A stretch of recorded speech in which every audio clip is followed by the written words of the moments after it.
What is up, bros and broettes? We are back at it again today with a chest day. And also, we're going to do some forearm work at the very end of the workout because, hey, I got to work my forearms. And you probably do too. So, we're going to start things off with a pec fly machine, a warm-up / pre-exhaustion set. We're going to work our way up from 50 pounds to 115 pounds, 2 to 3 sets, 10 to 15 reps.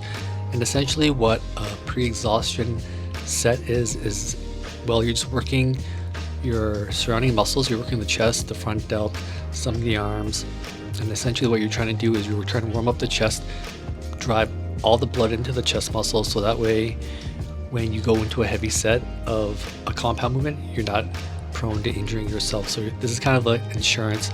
You're just driving blood into the chest. That way you're just going to make sure that it's less of a risk to injure yourself when you go heavy on a compound movement. And I like having a warmed up chest before I start any type of compound movement, just for injury prevention. So this is my final set of the pre-exhaustion set. I'm finishing things off at 115, and I'm going to try to work my way up to 12 to 15 reps, and then I should be all warmed up and good to go for my first compound exercise. So my first compound exercise is the incline dumbbell press. And we're going to do a warm-up set of 45 pounds, one set, 10 to 15 reps. And if you watch my form, I'm going nice and slow. I'm controlling the weight, bringing it down as far as I can. I'm not flaring my elbows. And if you look at the way I tilt my dumbbells, I'm having them slightly tilt at an angle. That way it prevents your elbows from flaring out, and it keeps your elbows in line closer to your body, so that way you're focusing more on your triceps and your chest is doing all the work instead of having your elbows flared out, which is gonna put you at more prone to a shoulder injury if you go with heavier weights. So we're gonna start off with our working set of 75 pounds, 2 sets, 10 to 12 reps. And again, this is pretty heavy, but I'm controlling it, taking it down nice and slow. And I'm not flaring my elbows.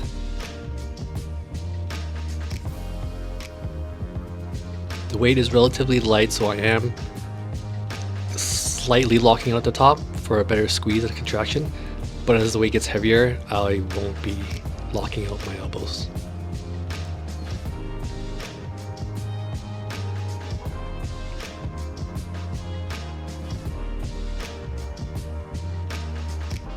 So I decided to just drop the weight down a little bit and focus more on reps.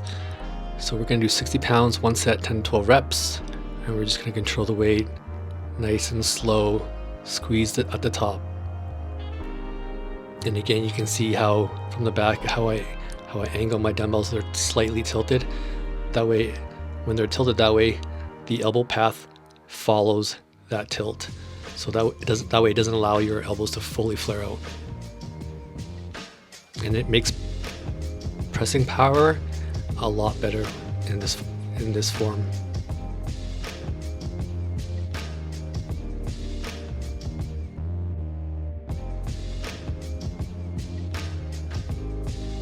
Alright, so we're going to go on to our next exercise, a flat chest press machine. This machine's a little difficult to get under. But we're going to start things off with warm-up set, 45 pounds, one set, 10 to 12 reps. And the way I'm holding the handles, you kind of want it to align with your middle chest where your nipples are. You probably want to bring down the handle closer to where your nipples are, or just slightly below for the handle placement. So this is kind of mimicking a flat dumbbell press. So we're going to go on to our first working set, 180 pounds, one set, 7 to 10 reps. And again, I'm going nice and slow and I'm controlling.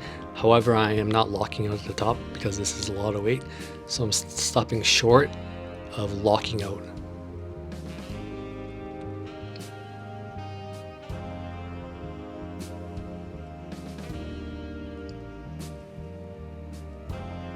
And then on to our final and last set.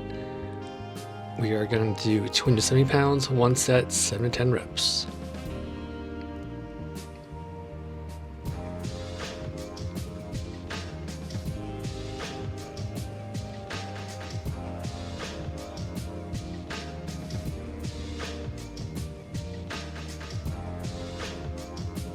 And if the weight is super heavy, you can see how I control the movement all the way up and all the way down. No swinging and no jerking. Leave that stuff for the bedroom.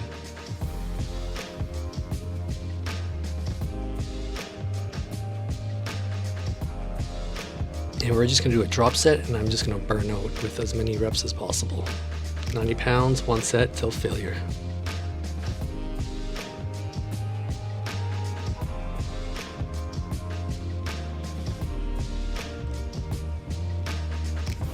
Now there's other types of ways to burn out. You can do it nice and slow. You can go really quick. I prefer to go really quick just to burn things out. More for endurance, muscular endurance. And now we're going to go over to do a dumbbell pullover. A warm-up set of 45 pounds, 1 set, 8 to 12 reps. And a lot of people may think that a pullover is for your back. It is for both. It is for your chest and for your lats and your back. However, the movement differs only when you bring the weight down. You don't fully bring all the weight down to the bottom. You stop kind of just before it passes your head. You're going to feel a slight stretch where your pecs are, and then the full-on contraction when you bring them up. If you look at my pecs, my chest, you can see they're fully contracted all the way down and all the way up. So that's the difference between a pullover for your lats and a pullover for your chest, is where you're stopping short of. So I'm stopping just as it goes past my head.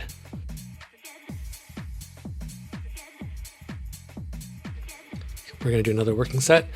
65 pounds, 1 set, 8 to 12 reps.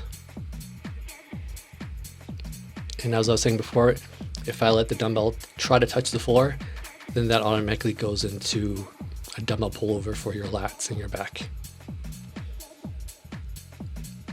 And yeah, you can see the contraction of my chest a whole lot better. It's fully contracted all the way at the top and all the way at the bottom.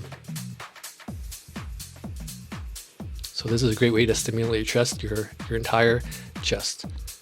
But it also will emphasize more on the upper chest.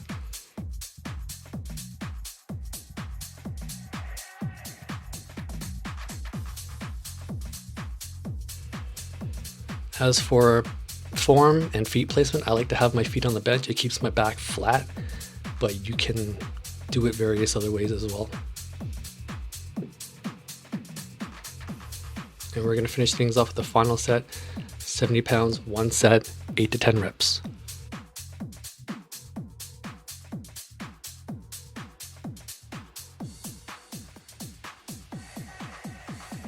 Some people choose to have their feet at the bottom, and some people will opt to have the double pullover like kind of sitting on the side of the bench.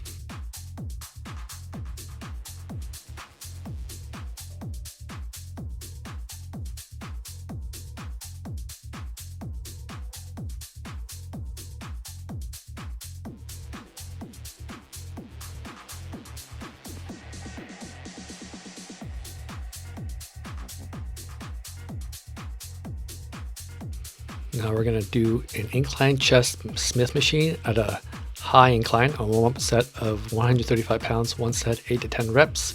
And this is my most favorite exercise for just building overall mass in the chest area. But also, if you have it higher up for the incline, it does hit your upper pecs a little bit better, but you have to be really selective of the weight and the form to totally hit the upper chest.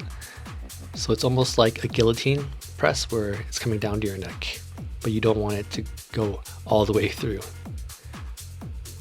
So now we're going to do our second working set, 155 pounds, 1 set, 8 to 10 reps. And I'm just focusing more on the squeeze at this point. Now I'm going to try to attempt a PR. Final set, 25 pounds, 1 set, 1 to 7 reps. So it's pretty heavy at this high of an incline.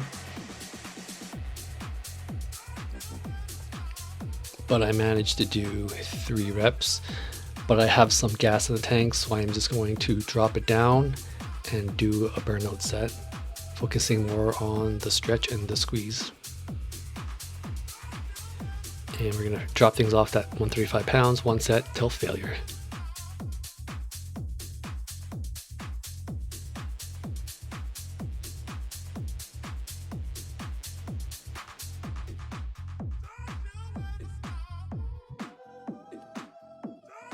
And for the form, I am stopping short of a lockout. I'm just keeping more tension on the chest, so I'm not locking out fully. I'm just bringing it down, stretching, bringing it to the top before it locks out, and then bringing it back down for peak contraction and tension.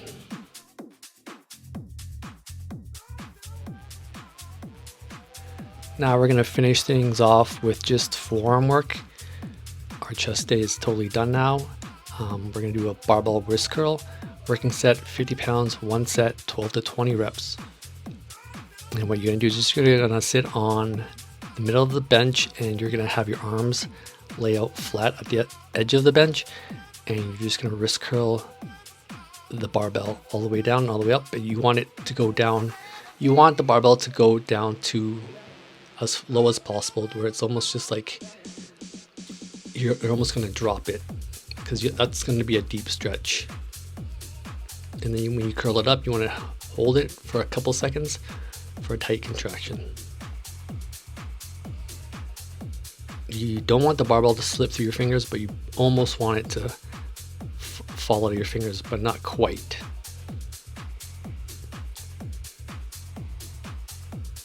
And then we're just going to do a superset, a dumbbell wrist curl, because we just did an underhand movement. Now we're going to do an overhand movement. So we're going to do 10 pounds, one set, 12 to 20 reps.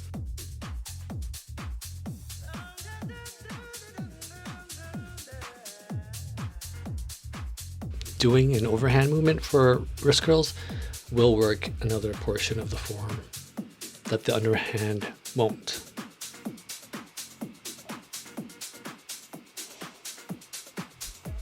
And the same concept, but I'm just having it over my knee, and I'm not having it, I'm actually holding it with the fist, because it's actually, you're at a weaker disadvantage with this type of form.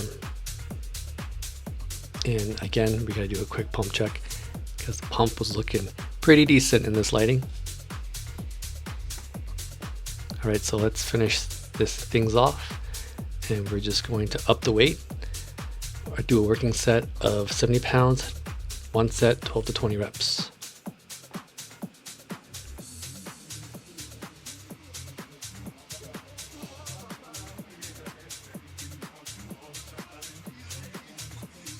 So try to let the barbell go down all the way down to your fingertips, like it's almost about to slip out, and then curl it back up, squeeze tightly at the top.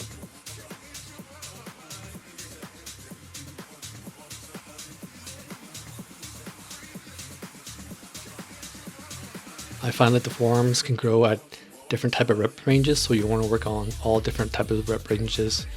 You want to basically do, you could do 1 to 5 or 8 to 10.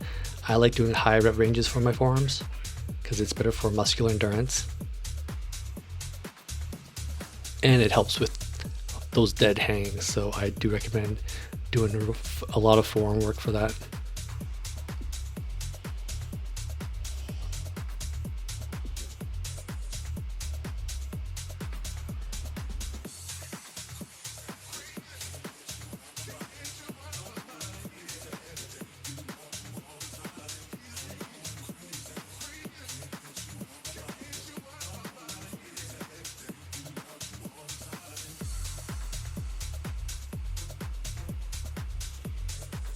Alright, we're going to do our final forearm exercise, which is behind the back wrist curls, a working set, 75 pounds, 2 to 3 sets, 12 to 20 reps. Essentially the same concept, except we're standing up and we're just curling from behind with an underhand grip.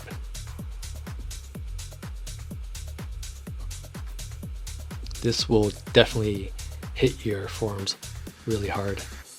And just here's another angle of how I'm doing it. I'm bringing it all the way down to my fingertips before they slip out, and I'm just curling it back. So that's the workout. Thanks for watching. Hope you liked it.